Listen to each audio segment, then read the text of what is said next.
Hey y'all, what's up? Welcome back to a brand new episode of Get It Since 92, giving you guys the latest and exclusive content on new music, entertainment news, and inspirational quotes by me. The Queen is back at it again as always, and here is another episode of What Happened to R&B Part 7. So here we go. Now, it's been a minute since I did my What Happened to R&B Part series. The last part was Part 6.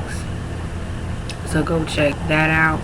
If you haven't, check my other What Happened to R&B series. Go check out 1 through 6. And here I'm just going to talk about more of what needs to happen when it comes to R&B, and like I said, the current state of music. And I'm going to be honest and blunt as always, so sit back, relax, and enjoy what I have to say. So R&B as of right now, like I said, is returning back to its roots. There are artists who are putting in the work. There are artists who have that creative outlet and that input to create a sound sonically that sets them apart from their peers, and they want to be able to reinvent themselves as artists, period. One thing for sure, I do appreciate that there are some artists who really are bringing back that feel-good R&B music, and they're not spending too much time chasing trends. Instead, they are setting trends. So it's like, I want those artists to keep pursuing their music careers and keep being themselves, and don't be afraid to experiment outside the box and be able to really, like I said, know who they are as artists, because I know it's a challenge for musicians, and I understand that being a fan of some of my favorite artists, it has been, a journey, ups and downs, trials and errors, but hey, like I said, I'm a fan of the music and I love music, period. But one thing that's really frustrating me nowadays is like the demand for R&B to come back to the forefront and be successful as it was before the previous eras and previous generations when it comes to black artists, period, because black artists have always reinvented themselves regardless whether people liked their music or not, but the real fans have always came through. And your real fans, your day one fans, they will always be the ones who really push an artist to the forefront, or artists to the forefront in general.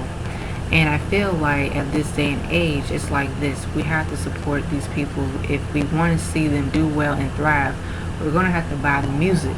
Because if we buy the music, that way, there will be high demand for these artists. Artists that really, like I said, have that talent and have that gift. I've noticed that even, like I said, the fans having their frustrations and having their perspectives on how, their favorite artists should be able to thrive in the music business and be able to, as of right now, like maintain, in this era of trap R&B music, which I will get into a little bit more detail and be specific about how I feel about that, because there, like I said, there are, a couple of songs that I do like in the trap R&B music, but I feel like it's a lot of repetitive production, repetitive content, and really there's just a lackluster in the production. Whereas the production, one thing I noticed, that the production is so repetitive, it doesn't have any spark. I just hear the same old, like, same production beat, the pattern.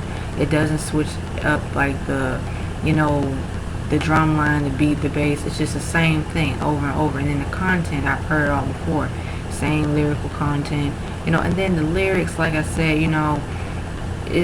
there's just a lack of creativity, lack of reading between the lines, being creative with the lyrics, being able to have like that wit and like have that like wordplay, and like just be able to create different like lyrics, just expand your like vocabulary a little bit, expand like using different words, and you don't have to use explicit words so much to get your point across. And I think this has been going on for the last, I guess, couple of years, and I feel like R&B music has really lost the touch or foundation of like, okay, we got a little bit of everything, but it's just so lackluster nowadays, especially on mainstream radio, because the R&B artists that I see doing well, it's like I see them doing well, and I want them to have long-lasting careers, and I do not want them to be one-hit wonders, period. But also because of the politics and because of how the music business has went downhill throughout, a number of years, it's really difficult for these artists to really get their names and themselves out there, to even have, household names, period. And I will be able to use perfect examples of like artists that I really see them, have long lasting careers, and I don't want them to be one hit wonders.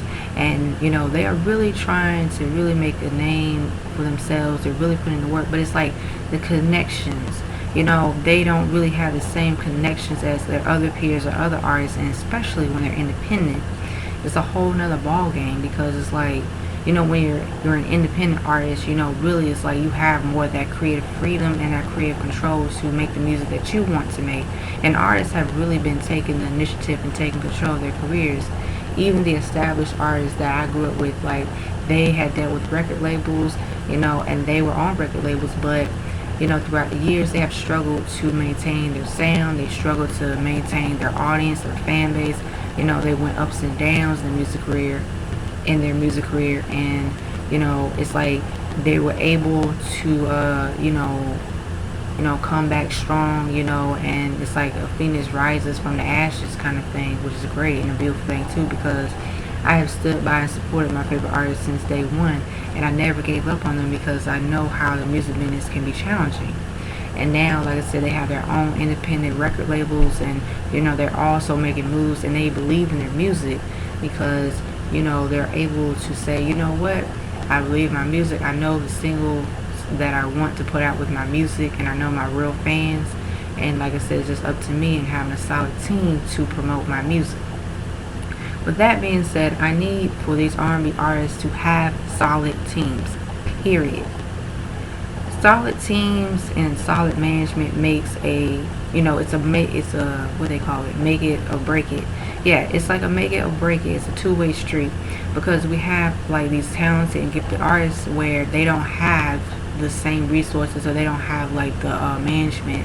They don't have a solid team, and really what's so concerning and scary to me that artists that really are putting in the work, it's like, for one thing, there is the oversaturation of music on the radio being played on, in mainstream, because, it's like music consumers, unfortunately, they don't have open minds. They're just listening to what they're listening to, and that's fine. People have the right to listen to what they want to listen to. But I feel like when you have the lack of versatility and you don't have an open mind to listen to new, sounds, listen to different artists. And I do hear, like I said, the reception and the critics from music lovers where, they're so used to listening to like different sounds and different artists. And I just think that it is true. You have like a lot of talented like black artists like making R&B music, and even some of the non-black artists making R&B music. They make good music as well. So everybody can be able to do well and thrive and have successful music careers.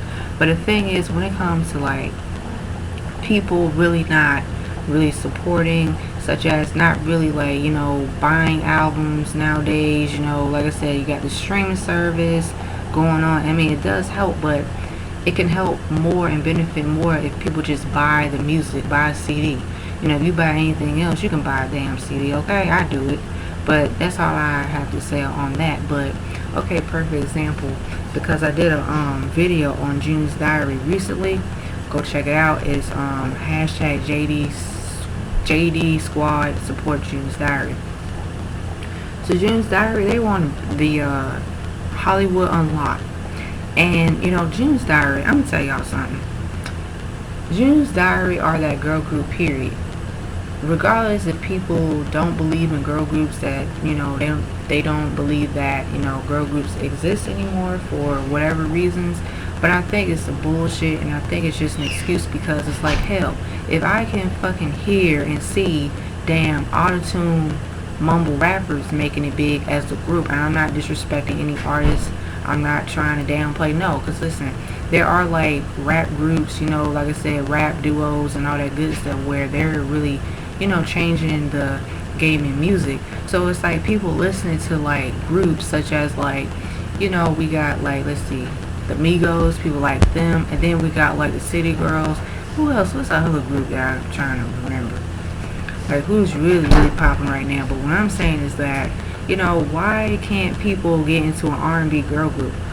And also, why can't people get into an R&B boy group? Like, what is the issue? Like, what is this some damn, well, you know, like I said, you know, because they don't exist anymore? Is it because, oh well, we had them back in the day, they were popping at the moment, but really we're not interested, which is really bullshit, because I just think that, hell, you know, R&B girl groups and R&B boy groups should exist, period, to this day.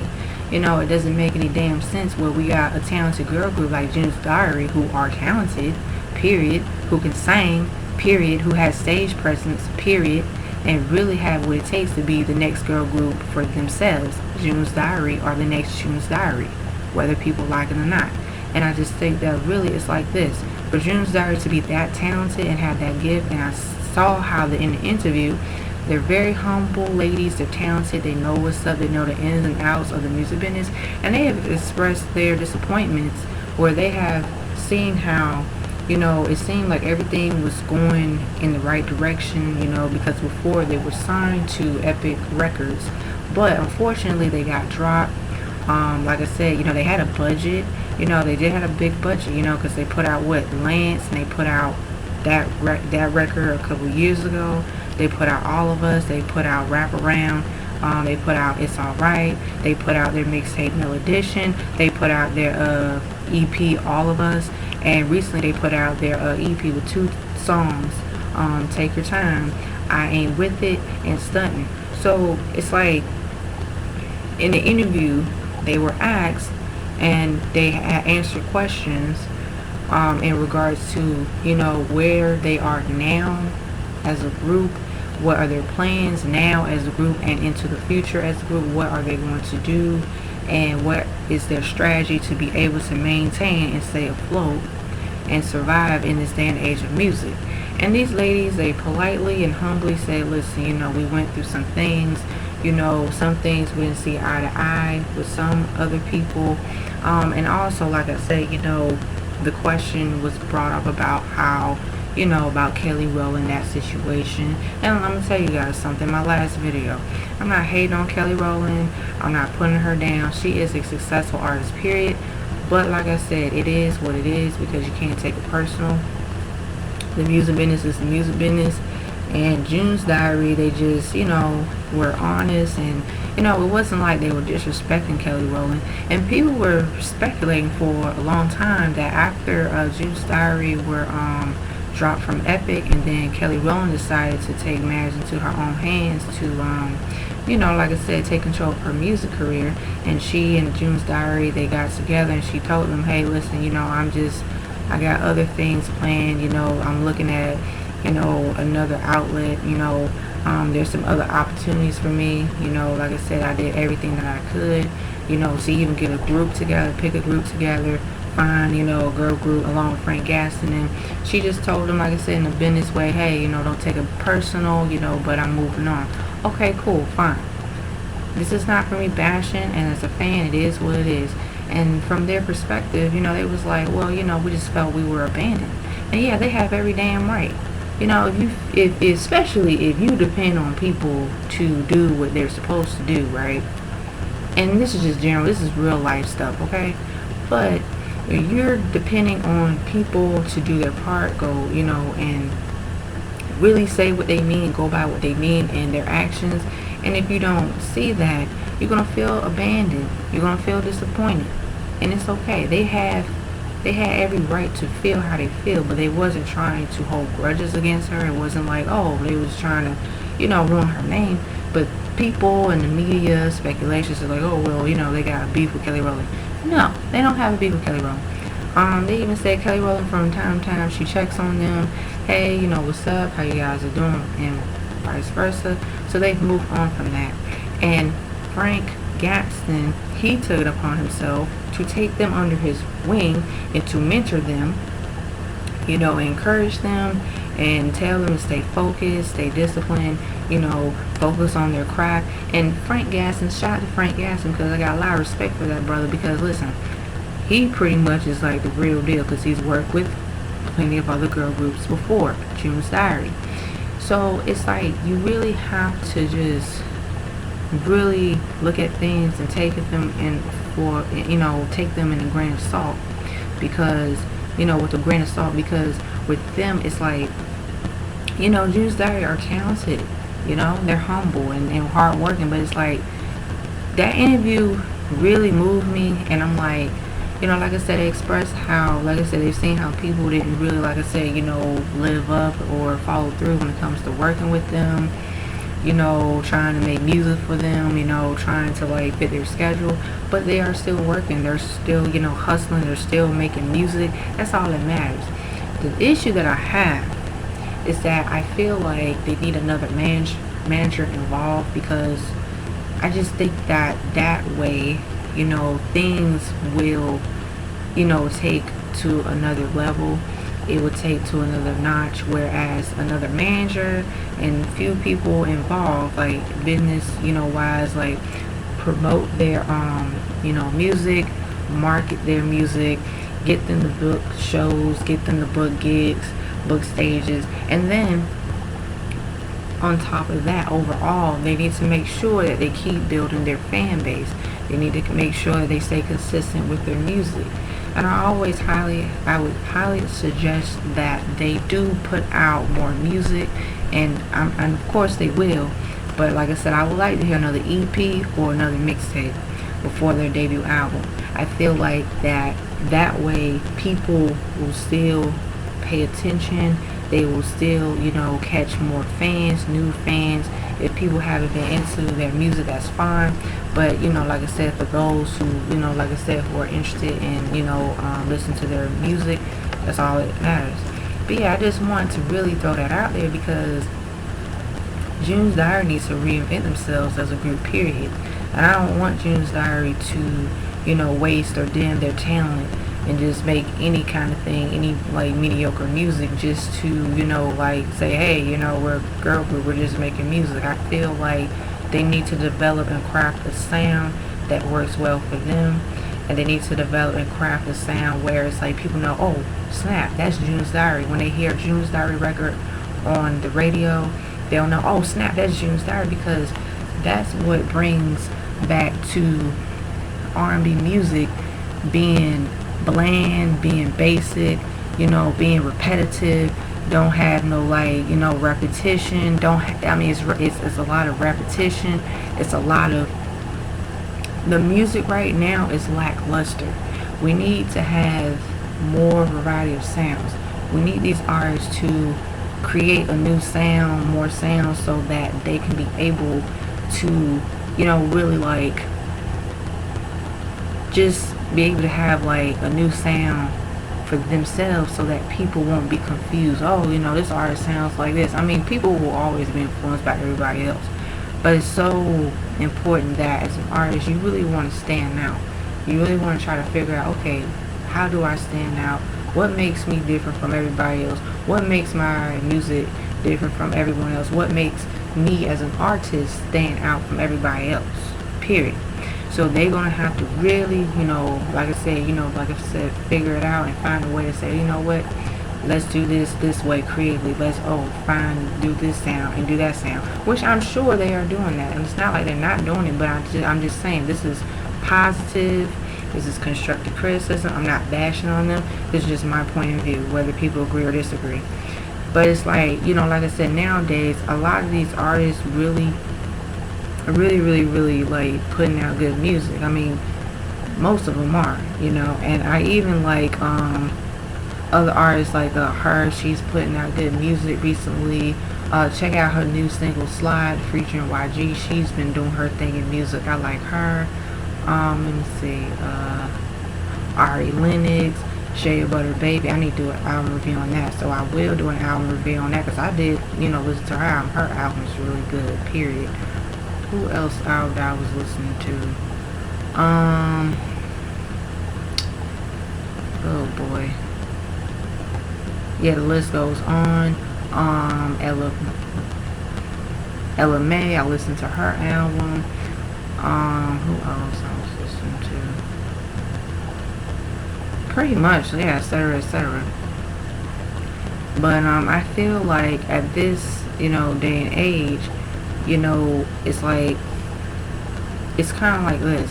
If these artists, make sure that they redefine the genre, they reinvent themselves, and don't be afraid to do something different with their music, try different sounds with their music, because this is really pretty much where music is heading in this direction. It's more like that, typical R&B trap music with the same beat, and then the production is kind of, it's the same, it doesn't really switch up. And then who else is hot right now? Oh yeah, Daniel Lay, she had put out her new song Craven featuring G-Eazy. That record is an okay record. I like the record for what it is. I do, if you go check it out. The record has more like that R&B trap feel kind of music, but Daniel Lay, she makes it and takes it as her own. So Daniel Lay is another R&B artist that's been doing her thing too. Khalid, check out my review Up All Night. Khalid is pretty much, like I said, one of like the new emerging like R&B male artists and pop artists making good music as well. And Khalid, he's a perfect example of like, an artist that, he's not afraid to like have a variety of sounds and different productions and genres, because his music stands out to me. And this is my personal opinion. He's a breath of fresh air, because listening to his music, he has like R&B and pop, alternative and hip hop, but I know who Khalid is, and it's so good to see and hear an artist that really crafted his own sound. And he released 2 albums so far, American Teen, which is his debut album, and Free Spirit, which is his sophomore album, which came out this year. So I'll save up and get his albums, because I feel like Khalid is really like, he's very nostalgic. He has more like that mystique feel in his music, and he's talented. He can sing, and even like I said, R&B male artists. Like I said, nowadays, I'm very selective about who I listen to, because it's like some of the R&B male artists that, like I said, they have really developed their own niche, and they were really trying to break the barriers of music, where it's like, like I said, you got the ones who've been doing it the damn thing for years. You got Usher, you got Chris Brown, you got Trey Songz. They have made pretty good R&B music, which is pretty much frustrating, like I said, for the couple of years, because I feel like, okay, I'm going to talk about Usher. I'm a huge Usher fan. Usher pretty much is a perfect example of a male R&B artist that really was so up there, to the point where Usher started off in his career early as a teenager. So he's been in the music business for a long time. I grew up with Usher, all Usher's albums, his hits. I was like pretty much like a fan of Usher. Like, I remember like watching on my TV screen Usher and his singing and his dancing. And Usher pretty much, as a performer and as an entertainer, and this is my personal opinion, I like to share seeing how an artist and entertainer like Usher, it's really sad, because it is what it is, but I want the future generations of male performers to really study the greats. Usher studied like Michael Jackson, Prince, Stevie Wonder, Marvin Gaye, Sam Cooke, variety of artists, and Usher set the bar so high, because Usher, the aesthetic of the singing, the dancing, and his music sonically was so versatile.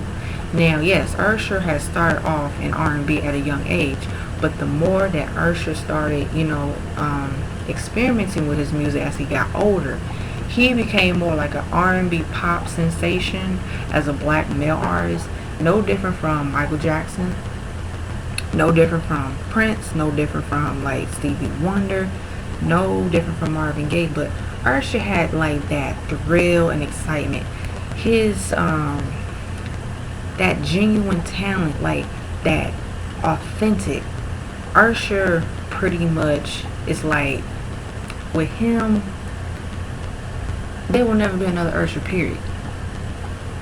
And I'm putting Usher up there, like he's up there, period. And because I feel like the way Usher was singing and dancing and doing all these movements, execution, like Usher really studied. He really studied like Michael Jackson, and especially Michael Jackson. Michael Jackson, hands down, along with his other influences, he was so like, Michael Jackson is one of like the biggest names in music and artists, period. I'm a huge Michael Jackson fan because I grew up with Michael Jackson, the Jackson 5, the Jacksons. I love them as a group, including Michael's solo career. But Usher basically the blueprint of how Michael was dancing and singing. And Usher really emulated that in a good way. He wanted to bring that back. And it was so refreshing to see a young, talented black male artist to really bring back like the aesthetic of like singing and dancing on stage, on key, on point. He really put in the work. And it's like, for him, Usher is at a place in his career, like I said, he has had success. He has achieved so much as a solo artist throughout all his years, the time span of his music career. And I feel like we need to give Usher his flowers. We need to honor Usher. I'm sorry, not sorry. We need to honor Usher. I know Usher has been honored, like, he has been honored before, but man, it's something about like Usher. It's like there will never be another Usher, period. I mean, just looking at Usher, like he was just.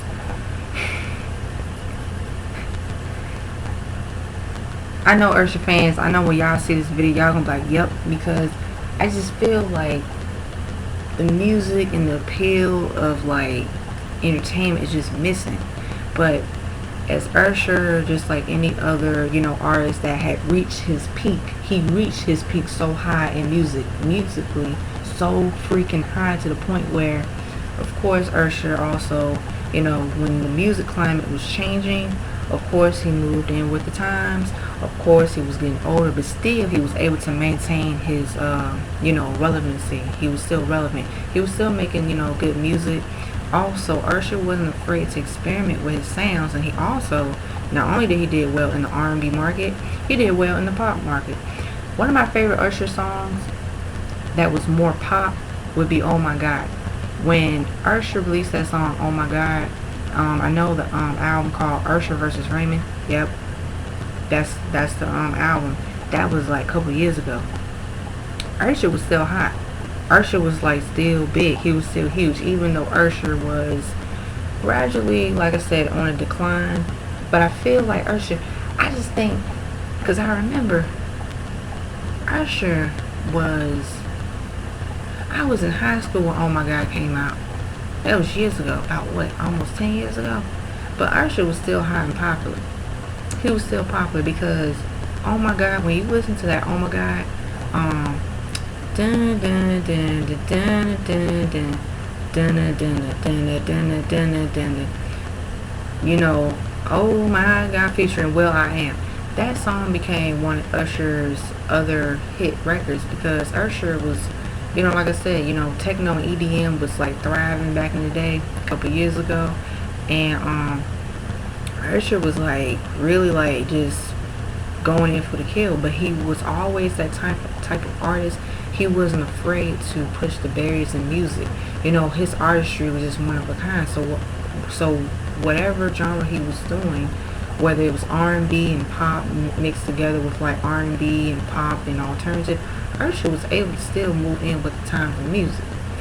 But Usher pretty much, like I said, throughout the years, he was on decline. And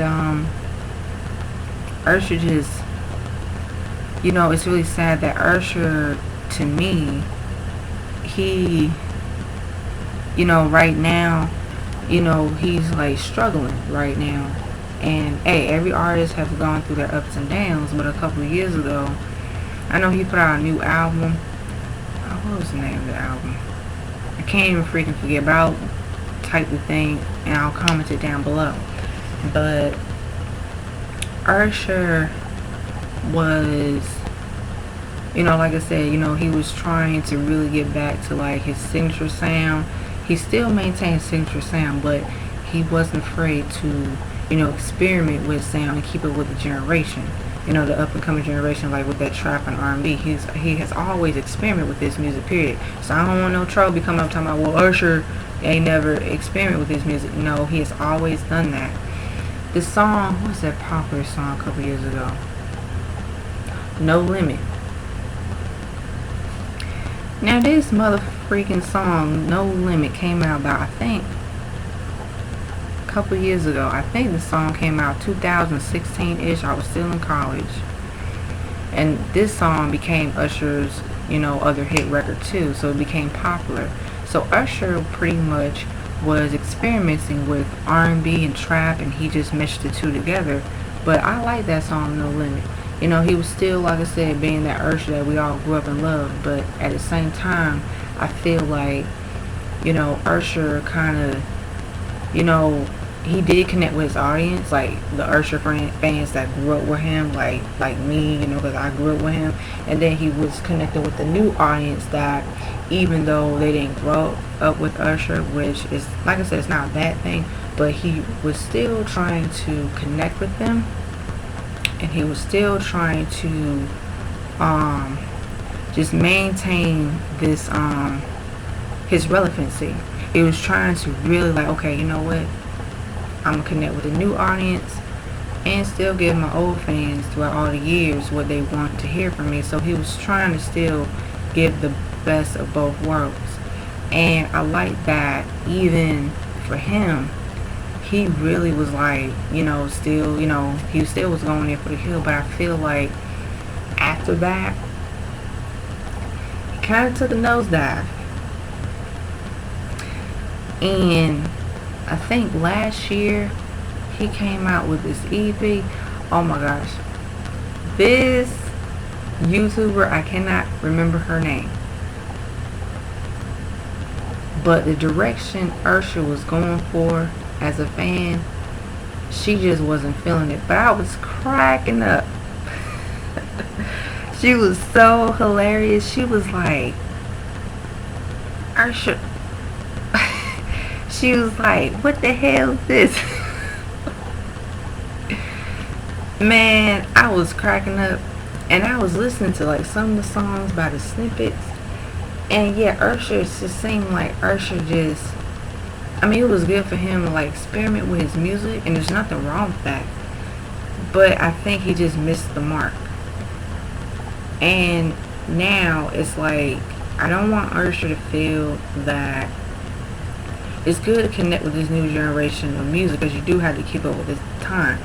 But you always want to reinvent yourself, and you always want to, set the bar high as well, because with him, there will never be another Usher. Sorry, not sorry, but Usher, we love you, Usher. Okay. Let me get into Chris Brown. I'm not going to be biased about Chris Brown because I grew up with Chris Brown. So I don't want none of his fans be coming in my motherfucking video talking about some damn, you ain't talking about Chris Brown and you ain't. Shut your ass up, because I'm prepared, because I know how his fans are. They get on my damn nerves. Chris Brown, talented. Duh. Period.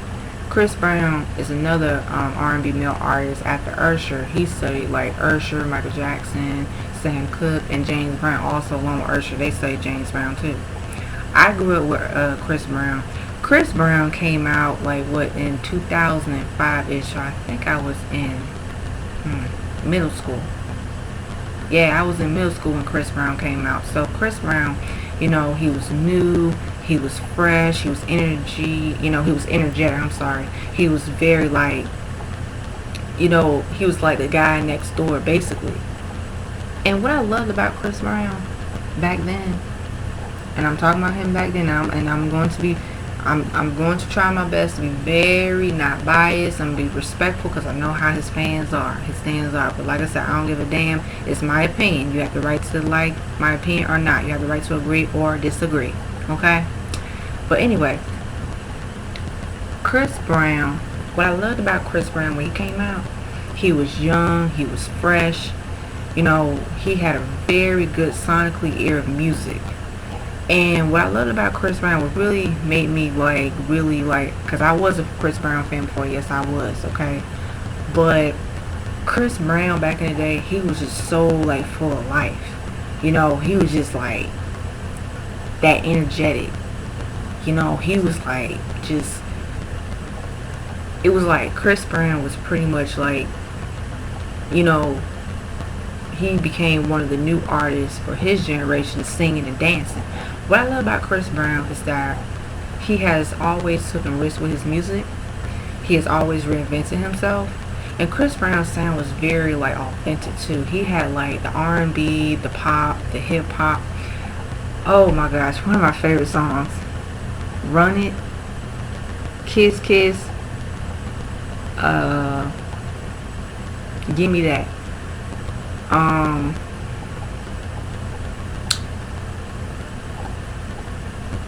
Wall to Wall, Forever, Take You Down. I mean, Chris was on a roll. Chris Brown had like, his sound was so fresh and so unique, and he was able to maintain his signature sound. You knew who Chris Brown was. Versatile. He was so like, it was almost like Chris Brown wanted to set himself apart from, you know, the Ushers and the Marios, the Michael Jacksons. But in Chris Brown, his influence, like when you look at his aesthetic, he's like kind of like Michael Jackson, a little bit of Usher, James Brown, you know, that like artistry. And what I love about Chris Brown was that, you know, he was a risk taker with his music, and which is really sad right now. Chris Brown is just, music right now that he's doing, it ain't really cutting it. You know, the music just sounds so oversaturated, it's recycled. Because I know Chris Brown, like artistically and creatively, like he got it, period. But I know he can do better than that. I know that that side of him still exists. But like I said, it's up to him. He has the right to make whatever kind of music he wants to make. That's fine, that's cool. Whether I don't like it as much like I used to like his music back in the day, but it's all good. So like I said, just calm down.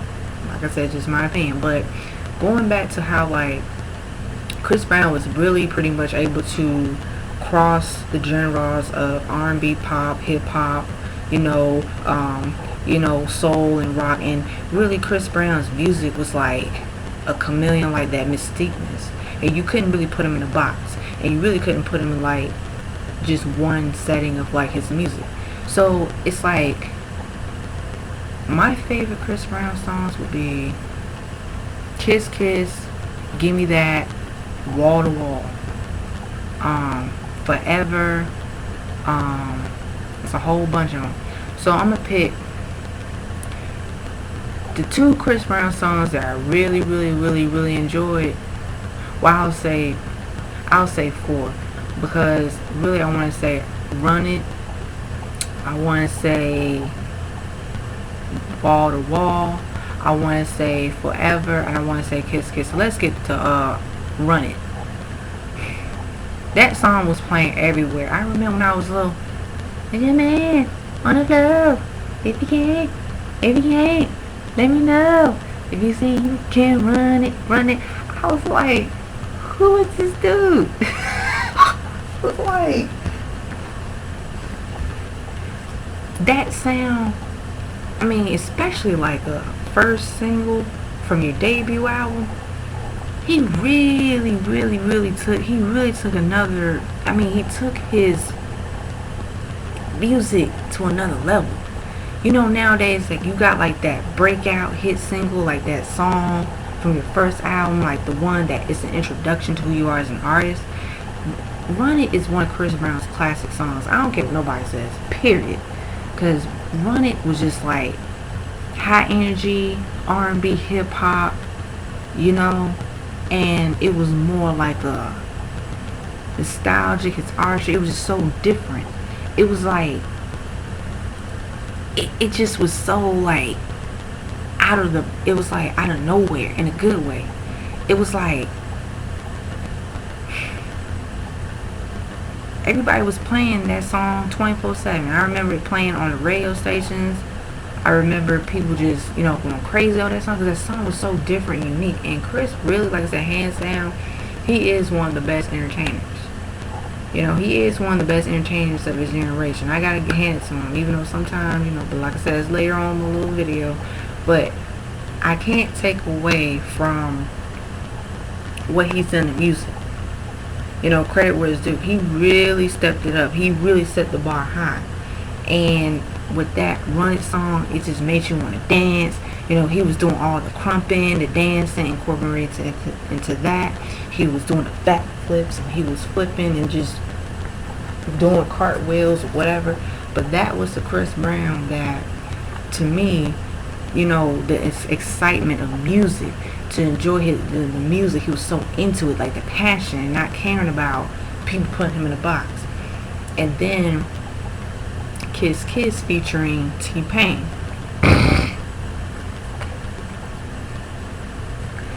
Kiss Kiss is one of my favorite records because Kiss Kiss is like another song where it's a Chris Brown classic.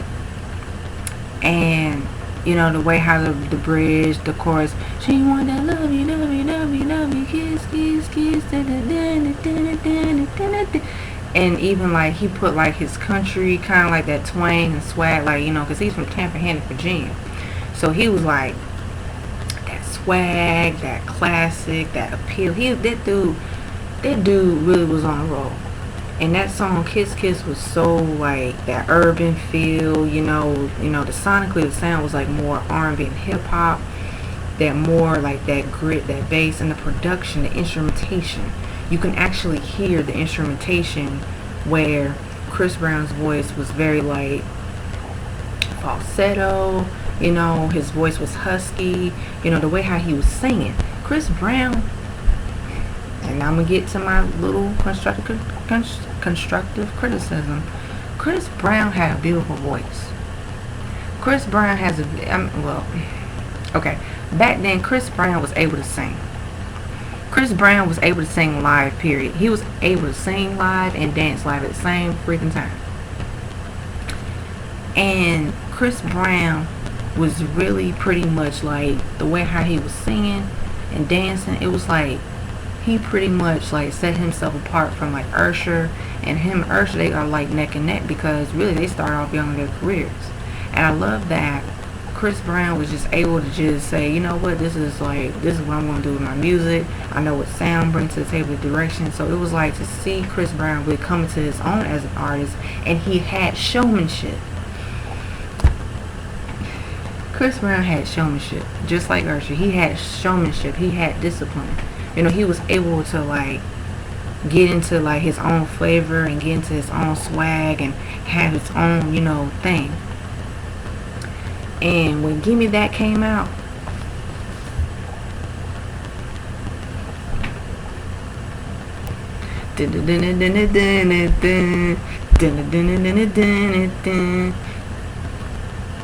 Chris Brown is in the building. Oh my goodness, when that song came out,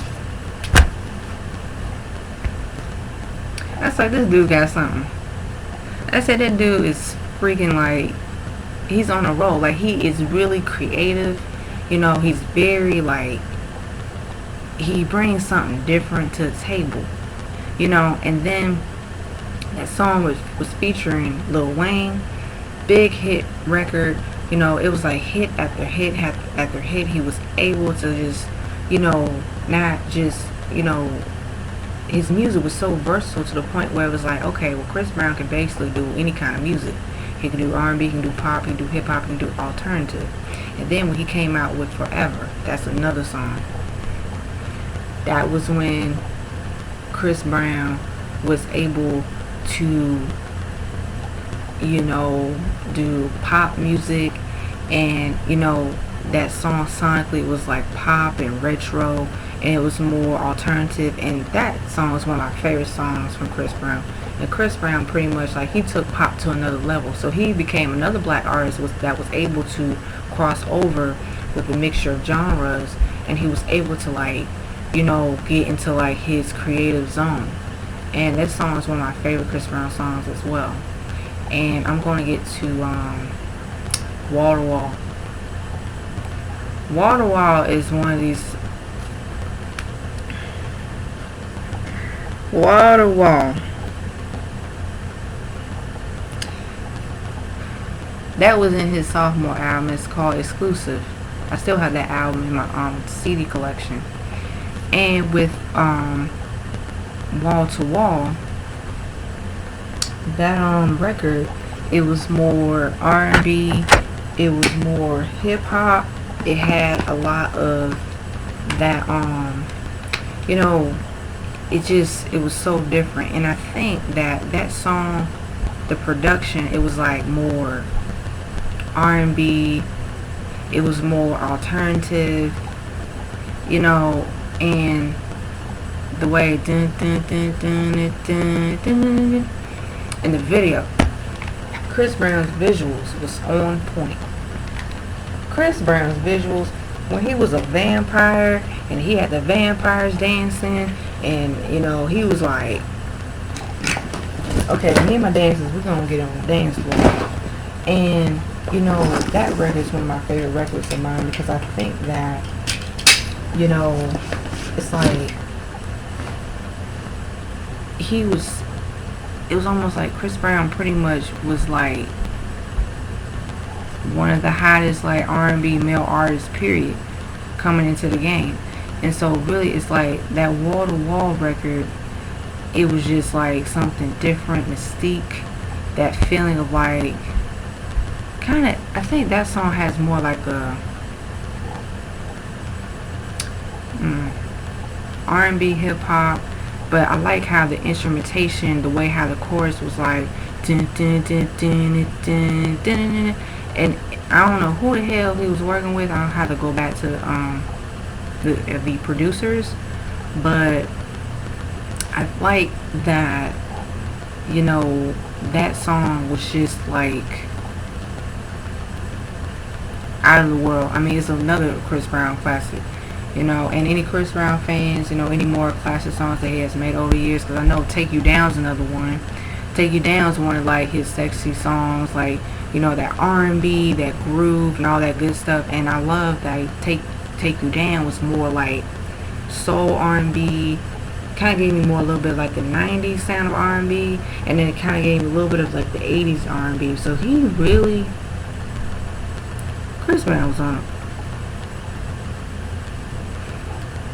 Chris Brown, I mean, he still's on the roll, don't get it twisted, but here is my issue with Chris Brown nowadays.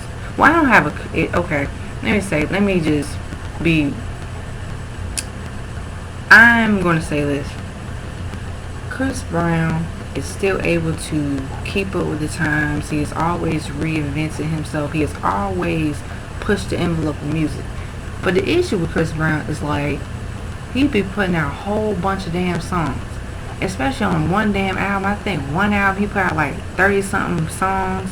I don't know, like 30 something songs. I'm like, hey, like I said, do you? Like I said, I mean, hey, you want to put 30 something songs on your album, your fans like it, cool, do you? That's fine. But I feel like Chris Brown, like sometimes he be all over the place in music, where his cohesiveness is like one direction. Is kind of like he doesn't know like how to like find a balance like he used to before. It's kind of like all over the place, and then he keeps constantly putting out music 24/7, which is cool, like I said, do him. But I feel like Chris Brown should like just creatively, because I understand as an artist, you want to keep up with the times, you want to be able to reinvent yourself, but I feel that Chris Brown just needs to take a break like give his mind a rest, you know. And sometimes I know as artists, it's like, you know, he's been doing touring, he's been doing shows, he's been doing back to back, so he's really pretty much like on a roll right now. But I feel like, and it's my opinion, you know, you have the right to agree or disagree. I feel like Chris Brown should just like one day take a hiatus for a while. I'm not saying give up on music. He can make music forever. But I feel like Chris Brown is just missing, like his music sounds so, it just sounds the same. And even like the critics have been listening to like his music nowadays, say it's the same old sound. You know, it's like repetitive. It's just, it's the same thing. I would love for Chris Brown to get back into the creative zone where it's like, okay, you know what? Let me like create a different sound. You know, let me make sure that in the next how many years, when it comes to a new generation, like, you know, I can have my signature sound and I can maintain that. But then let me set trends. So I don't have to like, you know, I can still, you know, appeal to this generation, but I still want to let them know, like, listen, you know, this is the Chris Brown never left. I grew, I evolved, I always have reinvented myself, but I want to make sure that, you know, my music sticks. It's good music. Nowadays, Chris Brown has been making trashy music. I mean, Chris Brown has been making music. It's the same music. It's just, it's like, it's almost like layer after layer after layer. It's kind of like, I don't know, he does it differently, but it's like, to me, it's like the same thing over and over and over and over. But I wish that he would kind of like fall back, maybe lock himself in the studio, maybe, you know, get a journal, write, you know, do stuff like that. Maybe kind of like say, you know what, I want to do this time, because everything is just oversaturated to the point where everybody sounds the same. You know, and I also know, like I said, like he's been collaborating with other artists alongside with him. So he's really been like, you know, like I said, he's doing his thing in music, but I just don't enjoy his music as I did before. But it's all good. But yeah, I just, like I said, feel that Chris Brown, like I said, you know, he still is popular in R&B music and pop music and hip hop music, because he's been tapped into that as well. But I feel like, you know, like I said, he can still, you know, create good music as well. But that's all I gotta say on Chris Brown.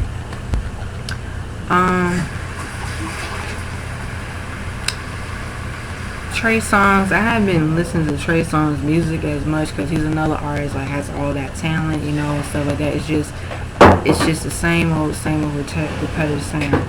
And Trey Songz has made good music before. You know, he's able to reinvent himself, you know, and he's able to tap into like different sounds. But I feel like his music too is repetitive, same production, you know, it's like redundant, you know. It's like I wish like Trey Songz could like take it to another level with his music where he can create a new sound and he's able to just reinvent himself and just push the barriers of music. And just, you know, it's like, it's really sad because R&B before, we had so many talented and gifted artists. We had so much talent in that gift where we've had like different sounds.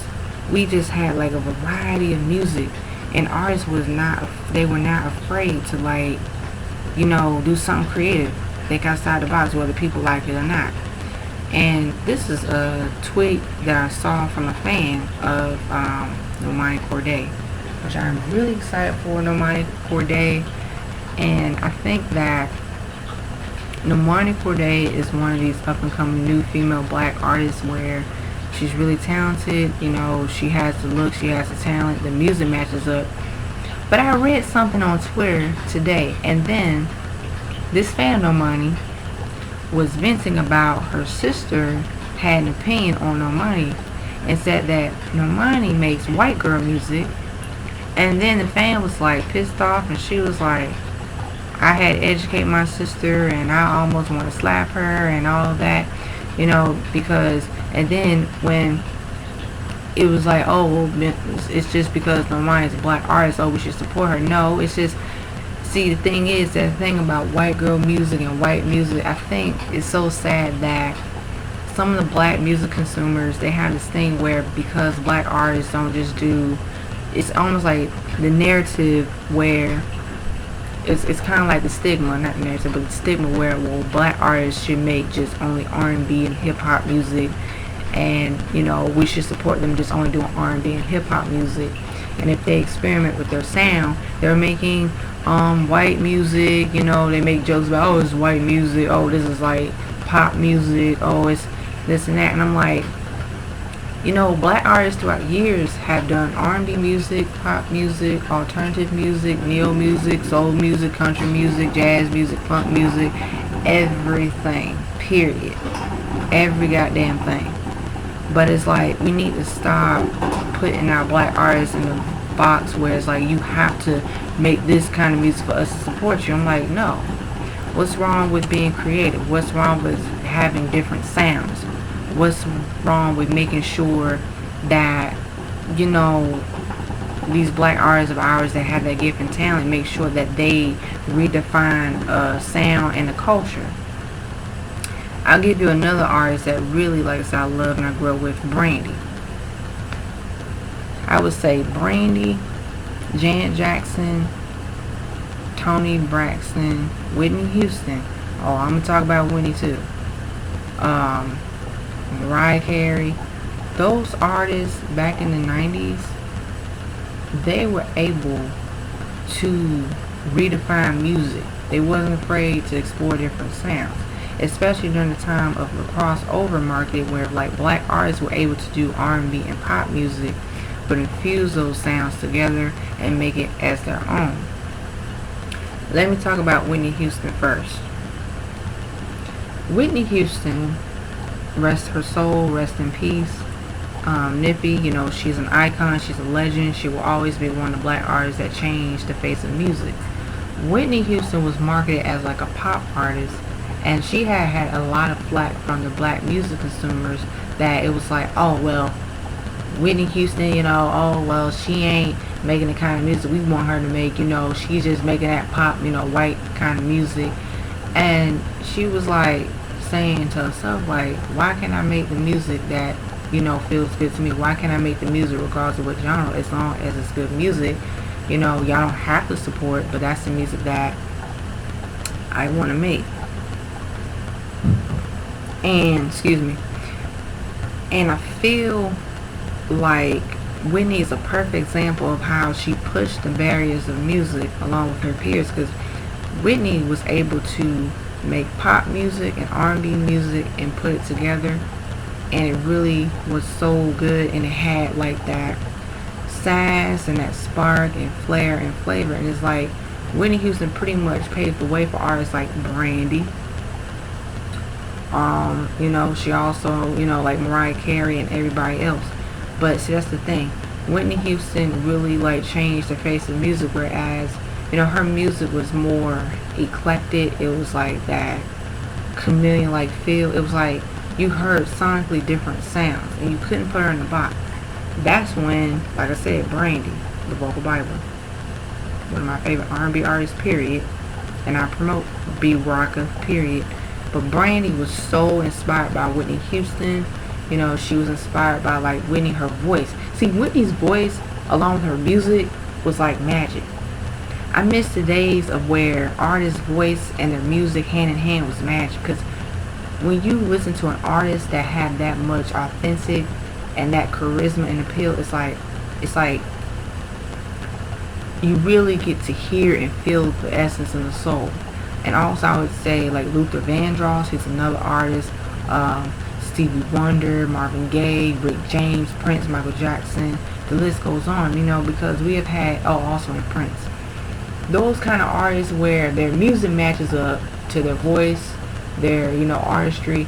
It's like, really, who they are as artists. And Whitney really definitely, that's why she is considered the voice. She got that title, the voice, because Whitney's voice was like soulful, sultry, buttery. It was like husky, but she was able to really sing. And Whitney was a really good singer. She could sing anything. She was versatile.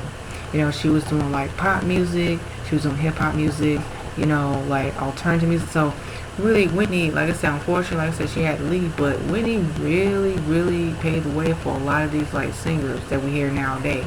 You know, we hear like, I would say singers like Fantasia. I would hear singers like Jasmine Sullivan. They had the voice and the music to match up, and even though their music is R&B and pop and like house and rock and funk and jazz and soul, it's like you can hear and feel the magic. That's what Whitney had. Whitney had something that was never done before. It was never like even like heard of until she did it. So that was really good that Whitney was able to redefine music. Um, Brandy is one of those artists too that followed into Whitney's footsteps. And Brandy, the reason why Brandy pretty much she became so popular in the 90s because Brandy was marketed as a young artist, but she also had like that soul and that charisma. She, really brought like that feel good R&B music and hip hop music and pop music where you couldn't put Brandy in the box. And I really went crazy over Brandy when I was a little girl. And that was it, because I would listen to her 24/7 nonstop. And I finally was able to make, like I said, I was able to go to a concert back in 2016. She slayed, period. And I think that she, Brandy really like changed the face of music and her voice. Brandy's another singer that singers nowadays, her influence is you hear it in other artists, their voices, their music. Brandy's voice is like husky, mellow tone, the range. She's able to carry her notes and she has that feeling and it's almost like mesmerizing and it's so like impeccable. It's like listen to Brandy's voice is like she really developed her own distinct sound. And also she grew up singing in church. Well, actually singing in church because Brandy, she grew up like singing in church, knowing her register, her harmony. So she really practiced her craft along the way anyway. That's how the singers and singers, when they're into that, like singing, like they practice their craft. They're able to gain confidence and they're able to have like distinct sound, which is missing nowadays because some of these singers, I feel like they're just missing something. I think they're not really pushing themselves. I'm not saying push yourself to like wear yourself out. I'm saying like don't be afraid. If you have a voice that's distinct, do research from other artists, practice your vocals, make sure that you're aware of like, where you want to hit those runs and harmonies. Just practice, have a vocal coach, take vocal lessons, make sure that you really develop your own voice and your sound because I'm missing that nowadays. It's like everybody's using damn autotune. I mean, that's okay, but I just miss the days of like female artists and male artists like singing and just saying. And if you can dance, that's cool too. So I feel like even, for Brandy to be, one of like the iconic R&B legends period, Brandy pretty much like she paved the way for like a lot of these up and coming talented artists because I hear in their music, I hear her influence. So like I said, with that being said, that's another artist who really changed and redefined music. Who else want to talk about? Let me talk about Aaliyah. I have to talk about Aaliyah. And listen, I'm not gonna be biased. I'm an Aaliyah fan forever. Go check out my Aaliyah painting that I did a couple days ago. A couple days ago. Let me tell you guys something about Aaliyah. It's really, really bittersweet that Aaliyah was able to do what she did. What she was able to do. Live her dream. And like I said, she had to go, unfortunately. But when I be seeing Aaliyah fans, and shout out to Team Aaliyah because we do be clapping back at the haters and trolls. So I have been seeing how online trolls be saying Aaliyah, she wasn't all that. She wasn't a singer. Aaliyah wasn't all that. Like it, okay, it be people that say Aaliyah wasn't all that. Aaliyah couldn't sing. Aaliyah didn't have stage presence. Well, Aaliyah was just popular in the '90s. She was just a fad. You know, I ain't know a fad. A fad. I didn't say the other way. I'm saying I mispronounced. I didn't. A fad. A fad. I speak so fast. I struggle to say fad. Like fad as in, oh, you know, you're just a thing of the past. You know, oh, you're just, you know, whatever. But when I read the comments of like people saying, well, you know, she really wasn't a good singer, you know, and because she wasn't a powerhouse singer, and like Team Ali would be like, well, here's the receipts. You know, watch her performances. You know, watch her live performances like in the early 90s, 1997, and when she did I can't remember the name of the song, but she did a song off of the animation cartoon movie Anastasia. That was a popular movie. So when she had the opportunity to sing the song and perform the song, I think it was at the Academy Awards, she was able to really showcase her vocal ability. Aaliyah's voice was like husky, sultry. She was able to hit the high notes. She was able to have harmonies and range. And Aaliyah's voice was so distinct because her music actually matched up. You know, she was able to do R&B, and even that R&B and hip hop music at a young age, she was singing, you know, ever since she was little. And I know that I had watched a video, I think she was 12 years old or 11. She was on a talent show, and she was able to like sing, and you know, at such a young age, she really practiced on her craft. But you know, like I said, people have different opinions when it comes to Aaliyah and her influence in today's music. And you know, Aaliyah was able to like just have her own lane, such as like, you know, there was nobody like her singing and dancing. And I like how Aaliyah fans be clapping back, and I sit back and I listen to I read the opinions. Myself, I try not to get into like the drama. I don't even try to like entertain the trolls. But I understand, like I said, when you defend, you know, an artist that you grew up in, love and admire, some people may have a different perception. You know, they have a different perspective. You know, whether it's negative, whether it's, you know, terrible and nasty and mean and being a hater. But hey, like I said, you know, you can't please everybody. But Aaliyah fans, we do come with receipts, because yeah, Aaliyah, just because she didn't have a powerhouse vocal, you know, she didn't have powerhouse vocals, just because she wasn't screaming. And I don't really like all that screaming, like singing. I like more like singers that are able to, you know, have that variety and that range, and be able to like, you know, it's kind of like Aaliyah's voice was just mellow, but she could definitely, like I said, she can definitely sing. You know, she can hit the notes.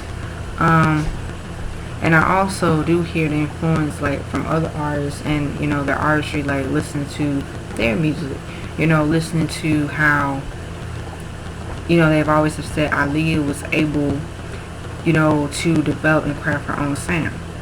And when it comes to like making music and being a risk taker, you know, Aaliyah was always making sure that she wanted to stand out and not be afraid to work with different producers, unknown producers, you know, be able to say, listen, I'm going to do my music this way. I don't care whether people like it or not. This is what I want to do. So I'm going to do it like this. Well, I want to do this. I want to try this with my sound. This is why I bring up about Missy Elliott and Timbaland, because Missy Elliott and Timbaland are game changers in music as well. So while they were working with Aaliyah was very, like I said, open to work with different producers. She wasn't, you know, afraid to, you know, take the reins and say, you know what, let me change the game, let me be a risk taker in my music, and be able to like say, listen, this is a new sound coming forth for my sophomore album. Shout out to my brother, Tony Turner. He makes a lot of Aaliyah videos, and he be on point. You know, he be making his Aaliyah videos, and I do like his perspective. And I do see how he was like, listen, you know, people want to try to downplay Aaliyah's success, her achievements, people want to downplay what she had to bring to the table with music. And it's like she really had. It's so sad because, like I said, we lost a gem in music. You know, I mean, there will never be another Aaliyah, period. But I feel like, in Aaliyah's defense, in her case, since she's not here on this earth and she still has ride or die fans like us, I feel like, Aaliyah was pretty much like on her way to have a bigger career for herself, period. And of course, haters gonna be like, well, she really wouldn't be here if she was still here. Well, she wouldn't be all that. She would be a flop. Okay, that's your opinion. That's fine. We get the flop jokes. We understand. We get the she wouldn't be shit and all that. But I tell you what, back in the day in the early 2000s, Aaliyah was definitely on the roll, period. She definitely was changing the game, such as changing the face of music, being able to like maintain her relevancy, and she really took breaks in between making albums as well. That's where she started getting more creative. She wasn't afraid to push her artistry and take it to another level. That's why I feel like from her debut album Age Ain't Nothing But a Number, and her other album, which is her sophomore album, One in a Million, and her third album, self-titled album, the last album, the Red album, self-titled Aaliyah album, those three albums pretty much are a perfect example of Aaliyah's progression as an artist, period. So she progressed over the years, and she was able to mature and grow and evolve as an artist and not afraid to have a place in music, period. So any of these damn Aaliyah trolls be coming at me, be prepared, bitch, because the Super Saiyan gonna come in for your ass. But it's like, it's really frustrating to see how Aaliyah's legacy in some way got tainted, and I feel like Aaliyah, like I said, she will always be an icon. She will always be a legend in music, period. Her movies like Romeo Must Die and Queen of the Dam, Aaliyah basically was really going all the way in. And when it comes to Aaliyah's influence, you still hear it today. You still hear oh my gosh, I'm messing up. You still hear her impact. You still know her impact. Period. So yeah, I like that Aaliyah was, like I said, we really lost the gem in music, and it's sad. I still kind of tear up a little bit because yeah, we can't change, what had happened, but we can move forward. But she'll always be remembered and recognized. So, with that being said, I'll leave, my conclusion, because it's been an hour and 11 minutes since I've been talking. So I want to wrap up for upcoming albums that I'm really excited for, new artists, and I'm gonna talk about Tinashe. So Tinashe is another artist that she makes good music. She has a unique sound. Her artistry is, different, and it has a lot of variety of sounds, such as you can't put Tinashe in a box. Now she's getting prepared to release her third album called Songs for You. It will be released next week on November 21st. I'm really excited because it's been a journey for Tinashe. I feel like Tinashe is literally an underdog in music as well. And this is the thing what I love about Tinashe. It's resilience. And even when Tinashe has expressed herself, how, some people misunderstand her. She's misunderstood as an artist, but hey, it's all good because Tinashe fans know who Tinashe is, period. I like that Tinashe's music give more of that risk taker, that alternative R&B and pop, and she really does take the time to crack her sound. That's why it was so frustrating that Tinashe really struggled to maintain her sound. she struggled to really maintain, her artistry that she created from her, debut album. And I like that, Tinashe's willpower, her ambition to say, you know what, I'm gonna do things my way. Now she is independent, again, and she has teamed up with Rock Nation Management to promote her music, to promote herself as an artist, and it seems like things have been going well. So she released a couple of new singles called Die a Little Bit and Touch and Go, and I have to be honest, those two songs are really good because they showcase Tinashe's versatility. They showcase her, ability to connect with her audience. So, like I said, Tinashe fans are really excited. I'm really excited for next week, and I will be, supporting her because I love her music. I think, Tinashe's music saved my life too. So, I mean, listen to her music. She's just so like mature. She just has like a old soul, but like a new soul. Like it's kind of like she has a good ear of music, and she's able to like bring a lot of things together and tie in, and not be afraid to like, experiment with her music, and not be afraid to, just express her artistic creatively. But yeah, that's all I gotta say. That's another artist that, like I said, she's underrated as well, and I do promote her on my channel. So yeah, I'm really excited for like Tinashe's new music. Yeah, that's all I want to say on this part 7 series. I just want to express like where music is headed now in the direction. And, like I said, I want to be able to, keep an update of what's going on. But that's my thoughts. That's my opinions. Please, let me know down below. Tell me how you guys feel. And, yeah, don't be afraid to like, share, comment, subscribe down below. Don't be afraid to subscribe, to hit that subscribe button. Don't be afraid to hit that notification bell. And as always, stay tuned. Next episode, Gibson's 92, Dragon Ball Z narrative reference. Peace. Bye bye. And as always, loves, the Super Saiyan is out.